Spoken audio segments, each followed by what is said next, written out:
For years, we have fought the big lick and the torture that happens to Tennessee walking horses.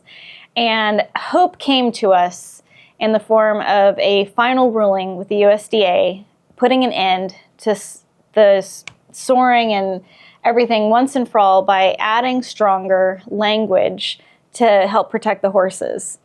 I've been sitting back, we've both been sitting back, seeing how folks within the big lick industry are going to react to it. I know they were trying to do lawsuits, they were trying to do all these different things.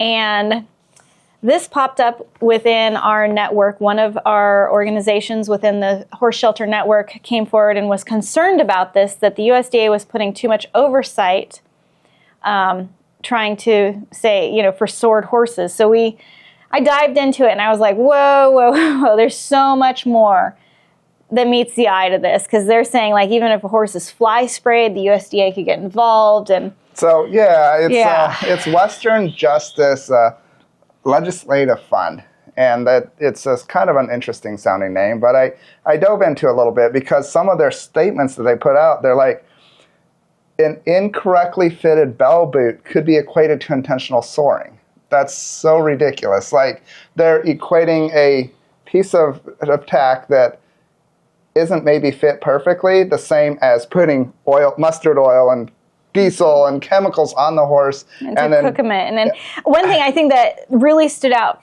with me when I saw this was it's an act of desperation on the big lick part. So we're winning there, but it's the act of desperation of trying to put the USDA ruling, which is specifically designed to protect Tennessee walking horses, and trying to incorporate all horses into this in a fear-mongering way of trying to scare horse people into being like, oh, we need to pay attention to this. And their platform has nothing to do with Tennessee walking horses, but as we dive into this, you'll see the person's very involved and is actually Clint C., who was a champion of trying to be the voice for Tennessee walking horses, actually had a run-in with this guy. We'll get to that in a little bit. Like, this is crazy, crazy stuff, so hang with us. I want to get into some of their crazy statements, though. Like, talking about desperation, this is a sign of desperation, and when somebody's desperate, they can start saying things that just actually make no sense.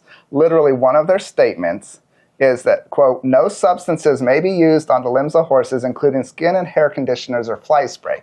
That's their interpretation of the USDA final ruling, which is ludicrous. Absolutely ludicrous. And another one, horses' legs. This is what they say the USDA has ruled. Horses' legs must be blemish-free, including moisture. They're trying to say the USDA is trying to outlaw moisture on horses' legs. This is all to just try to stir up a free-for-all. And with the big lick, if you're unfamiliar with horses, Tennessee walking horses and the big lick, you're like, what on earth are they talking about? Tennessee walking horses are shown in stacks and chains, and this here is a stack. It's about 8 pounds, and it is permanently hooked onto the horse's foot. And they can only remove it with a farrier pulling the nails, and they put it right back on. So you have a heavy stack on both the horse's front legs, and then they take chemicals and mustard oil, diesel oil. They cook these chemicals into the horse's leg by putting them on the horse and then wrapping it in saran wrap, so these chemicals cook into the skin. When they remove it, the horse's skin is very sensitive, and then they put a chain over that area that's been chemically burnt. And the horses, when they take this high step, they're flinching from pain, as if you touched a hot stove and you're like, ow! That's what the horse is doing. When the hoof is coming forward, that chain is hitting that sensitive skin, and the horse is like, ah! And you get that high artificial gait that these judges are after. It's abuse. We've been fighting it for over a decade, and we're continuing to fight it. This is our first real breakthrough of seeing that they are so desperate that they're trying to put a persona up of Western horses and the cowboy lifestyle, and how this USDA ruling is going to affect the Western industry, and it's just not true, and that's why we wanted to do a video on it. Western Justice Legislative Fund is ran by David Duquette, and this is the same guy that worked for Protect the Harvest. He was like their main lobby guy. And Protect the Harvest was very pro-slaughter. They tried to weasel their way into different horse groups and then try to influence pro-horse slaughter. Folks that are pro-horse slaughter want horses to be slaughtered because if you're cooking them to a point where it's leaving marks on their legs from chemical burns, the slaughter pipeline is the best place to get rid of those horses, and those horses disappear. Their stories are never told. So Protect the Harvest, they're all tied up with the big lick industry, and they want horses to be able to disappear. So, for instance, on NBC News, he's quoted as saying 80% of a $102 billion a year industry was directly affected when they took slaughter away, talking about horse slaughter. And at that point, he was president of United Horsemen, a group that lobbied to lift the slaughter ban in the United States. So this guy, for years, decades, has been working to kill America's horses. He is not a friend to horses, and the fact that he's coming out and he's worrying about fly spray and like trying to use all these words to get other horse people who love their horses concerned are like, whoa, what's going on? I want to be able to go to a horse show, but I want to fly spray my horse so the flies aren't getting it. But the USDA is going to come in and like fine me for using fly spray. It's ludicrous. It's a sign of absolute desperation. And apparently they're losing in the courts because if they were winning, they wouldn't be spending all this money. He's bragging on his Facebook that he's traveling so much trying to keep this happening. And I think it's just sad that he is spending his life trying to kill America's horses. So if you see anything about the USDA ruling in regards to soaring, it is something that needs to be supported. Now, it's supposed to take effect February 1st, which would end the horrific abuse to Tennessee walking horses. So we are so close to this finish line that Clint C. had worked so hard. Now, he has passed away. But you want to talk a little bit about what happened to Clint C. Oh, this very same David Duquette physically attacked Clint C. And it was actually on video. And watch the video. We're going to close this session now. I just want to say, thank you very much for allowing us to create a table that we can speak to each other. So if anybody wants to talk to each other, you can stay in this room and talk. Please. You're a violent person, aren't you? Hey, you knock it off too. Protect the Harvest was trying to get their way into horse organizations, and what you just saw was a prime example of it. And Equus Film Festival is like, whoa, we don't want to work with them. But they came in with a hidden agenda, and that's what this is. This statements that are so ludicrous in regards to horses being fly spray or moisture on their legs or a bell boot that's put on wrong. That's not what the USDA ruling is about. It's about protecting Tennessee walking horses from people who derive pleasure from seeing this artificial gait that's only achieved through abuse and suffering.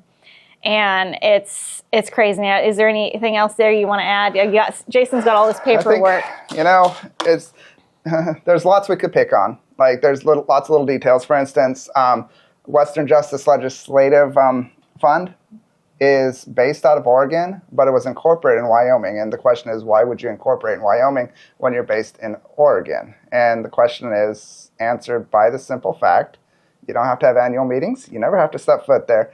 The members are secret. Like in Wyoming, literally one person can be the president, treasurer, and secretary, which is actually reflected on their 990 because the same person is their treasurer and their secretary.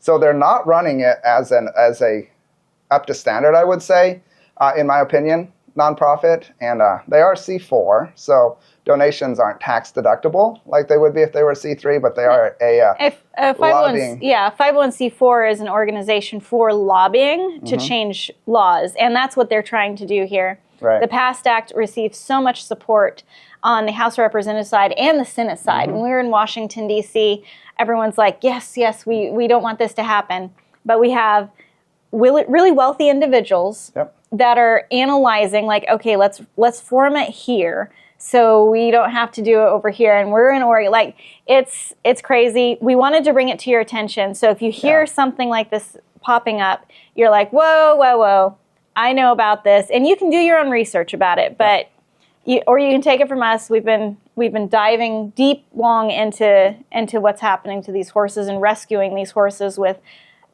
chemical burns, and I mean, it's horrible. So one thing I would say is if you're reading from an organization that's trying to, quote, defend the American way of life, you know, freedom and religious liberty and the ranching lifestyle. If they're saying you have to abuse animals to maintain that lifestyle is not worth maintaining. But I can tell you with a great degree of certainty, you do not have to abuse animals to live the American rural dream. And the Tennessee walking lifestyle is not a Western lifestyle. No. Like on their website, it's all quarter horses. It's not these horses that are living in little boxes that never get to go out and run around. It's a twisted up bunch of hogwash and garbage, trying to say, like, you need to be worried about this as a horse person. If you like the Western lifestyle, like, you need to be worried about this. There's plenty of horses out there that are living happy, healthy lives that aren't connected to the Tennessee Walking Horse group at all, but they're trying to bring it in and mix it up to make all horse people worried, and it's absolutely ridiculous. We're the first to say the laws here in the South, especially here in Tennessee, are absolutely antiquated for horse protection. But we're in the South. We're not in the West. There's no way you can confuse Tennessee with Western United States.